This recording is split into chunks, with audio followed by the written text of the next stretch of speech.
Cheating in sports. Since the inception of games, there have always been people who try to bend the rules to gain as much success in the game as possible. There are degrees to bending the rules. Some outright cheat, and others are more subtle about their approach in gaining the upper hand. In a perfect world, everyone would be honest, and we would not have to worry about the integrity of our teams and players. Rules exist to allow the games to be played properly, and to ensure no team has an unfair advantage over another. Well, since we don't live in a perfect world, cheating and deception infest all games and sports alike. In America, for instance, every single sporting league is receiving money and sponsorships from gambling companies, creating a major conflict of interest. Football is interesting, though. Football, unlike American sports leagues, has a much better system. Each country has an official league system with multiple tiers of divisions, a fluid structure that allows teams to move up or be sent down depending on their performance on a given year. The difference in division levels results in significant financial gaps, both between divisions and within the same division. The financial fair play and profitability and sustainability rules attempt to combat the disparity financially and even out the playing field. Some teams treat these rules seriously, but others treat them like a loose guideline. Why does it seem like every team who breaks the rules is punished? Except for one. Today, I will be focusing on the English Football League, European football, and the consequences involved with violating the financial rules. If you like this type of content, please consider giving me a like and subscribing to the channel. Without further ado, let's get right into it. The problem with football is, no matter what, a select few teams are going to spend the most money. In American sports, the leagues are all contained to one small playing field, so a hard salary cap is effective in combating unfair advantages from other teams.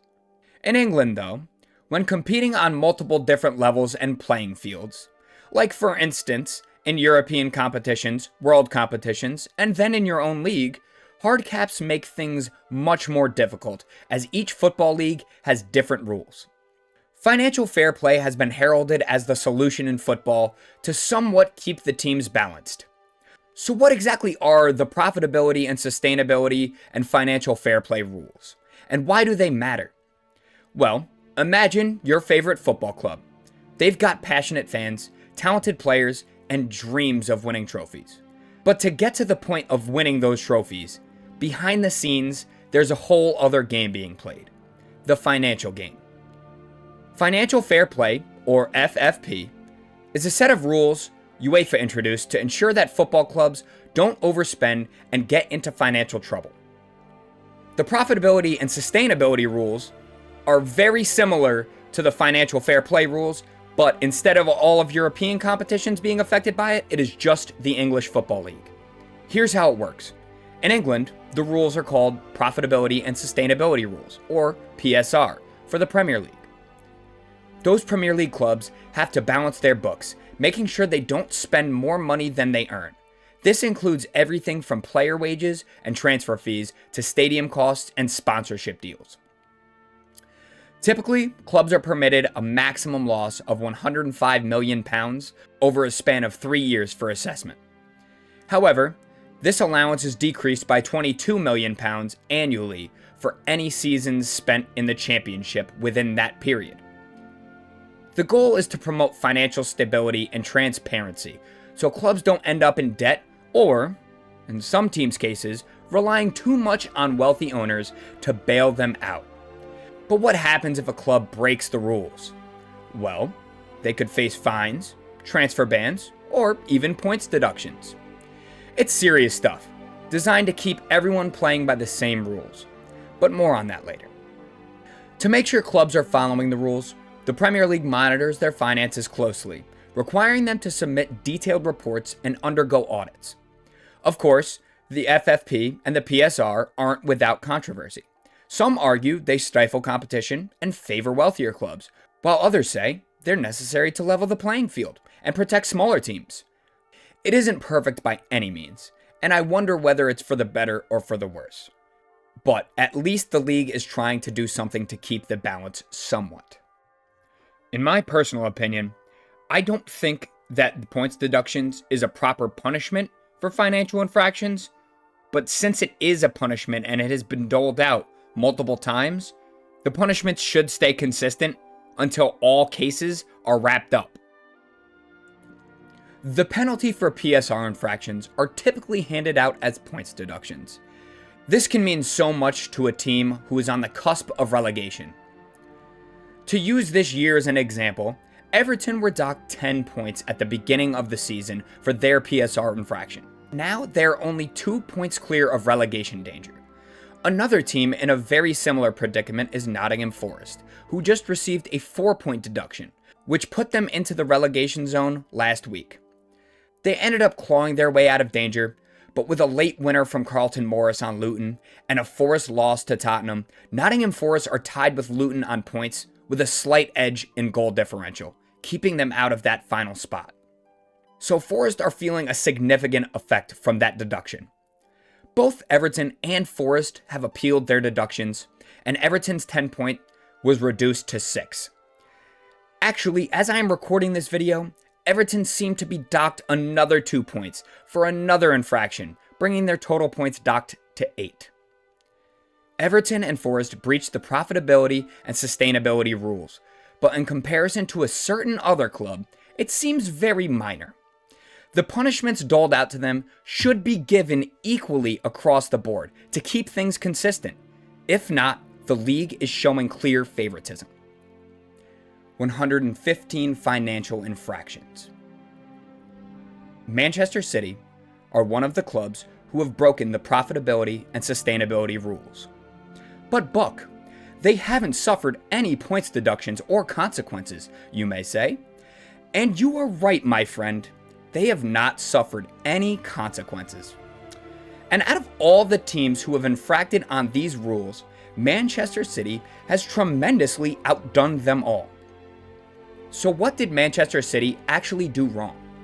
Manchester City have been accused of violating the profitability and sustainability regulations approximately 100 times over a span of 9 years, from 2009 to 2018.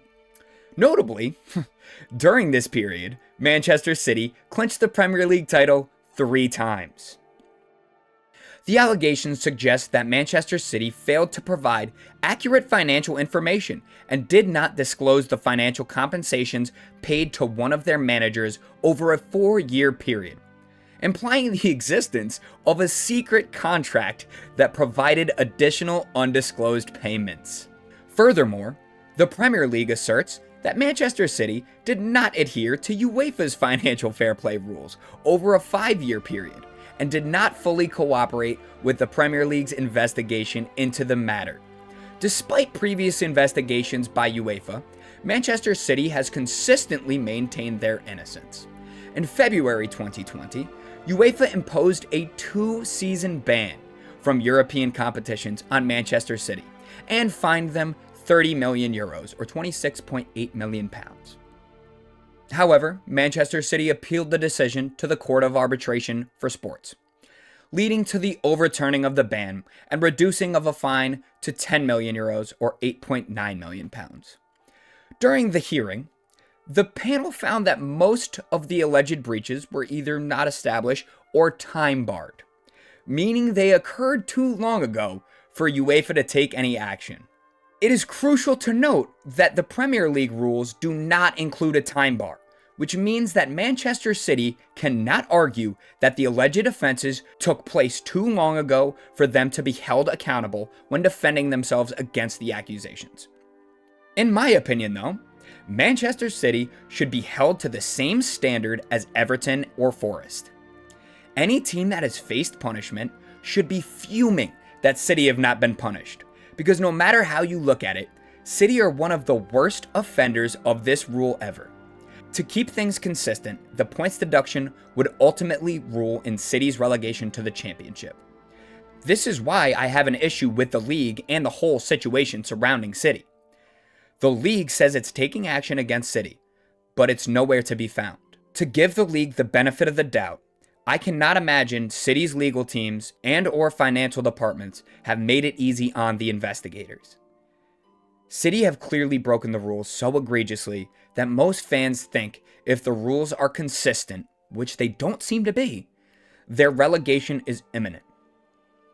But I realized reading an article recently that Manchester City and potentially the league, depending on how much you buy into the conspiracy, are just buying time. If the rules stay as they are, the Premier League loses one of their most popular clubs for a season, and City, the powerhouse that it is, goes down to the Championship. We can't have that now, can we? We can't lose all that money.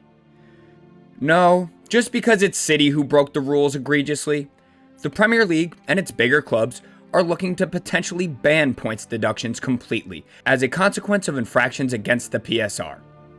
To summarize the article I read on the matter, Premier League clubs, including Manchester United, are contemplating changing how breaches of profitability and sustainability rules are penalized. This consideration comes after Everton and Nottingham Forest received points deductions for breaching the allowed limit of losses over 3 years, while Leicester City faces a hearing for a similar alleged breach. Concerns have been raised among club owners that the current PSR system could jeopardize the league's competitive edge by limiting their ability to afford top players on high salaries. I'm going to interject on this part of the article. I think that is so outlandish. If you look at the finances involved with the Premier League, one team last year in Chelsea spent more than all of the other 4 top leagues combined in transfer spending. This is a terrible argument as to why the points deduction should be banned. I'm sorry, I had to interject there. It is very frustrating to see it defended like the Premier League isn't the most lucrative football division in the entire world. Premier League clubs are reportedly exploring replacing points deductions with a quote luxury tax system, similar to that used in American sports leagues like Major League Baseball and the National Basketball Association. This system would financially penalize overspending clubs with fines, increasing based on the expenditure, with the collected money shared among compliant clubs or used to support the financially troubled EFL clubs. Other proposed changes include, quote, anchoring, tying a salary cap to the wage bill of the teams finishing last in the Premier League, and aligning rules more closely to UEFA's regulations, which restrict spending on wages, transfers, and agent fees to 70% of the club's income. Now I could be completely wrong, and justice will be served against Manchester City. I have a real feeling that this will not be the case though. I know I will have people who say, I just want City out of the league. And while that is true right now, if Liverpool, if Chelsea, if Luton, if anyone did what City did, I would say give the same consistent penalty you have been giving out to the other clubs that aren't the financial powerhouses of the league. I wrote this in a bit of a rage. Smaller clubs seemingly have to face the full force of the rules which set them back even more, and the larger clubs seem to get away scot-free. I wish for consistency in the league, because it seems like from the outside, there is clear favoritism being shown. I hope for a better future in football.